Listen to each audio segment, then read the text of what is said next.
3 লাখেরও বেশি টাকা আয়েস করে চিবিয়ে খেলো সাধের পোষ্য। এমনই এক চমকপ্রদ ঘটনা সামনে এসেছে আমেরিকার পেনসিলভানিয়া থেকে। সেখানে একটি কুকুর তার মালিকের 3 লাখ টাকা চিবিয়ে খেয়েছে। এই কুকুরটির নাম সেসিল এবং এটি গোল্ডেন ডুডল প্রজাতির। রিপোর্ট অনুযায়ী ডিসেম্বরে কুকুরটির মালিক ক্লেটন ল পেনসিলভানিয়ার পিটসবার্গে তার বাড়ির রান্নাঘরে $4,000 নগদ ভর্তি একটি খাম রেখেছিলেন। এই টাকা তিনি একটি ঠিকাদারকে দেওয়ার জন্য রেখেছিলেন। সুযোগ পাওয়া মাত্রই তার 7 বছরের কুকুর সেসিল এই খামটি নিয়ে উধাও হয়ে যায়। কিছুক্ষণ পর তাকে বমি করতে দেখে তারা বিষয়টি জানতে পারেন। পশু চিকিৎসক ডেকে পুরো বিষয়টি জানান।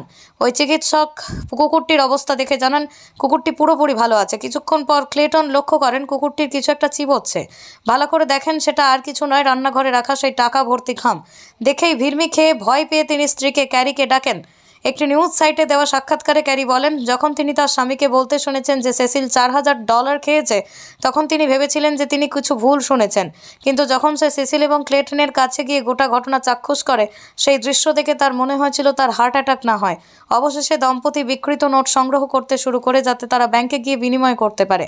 কিন্তু কুকুরটি ইতিমধ্যেই $40,000 পুরোপুরি চিবিয়ে খেয়েছিল।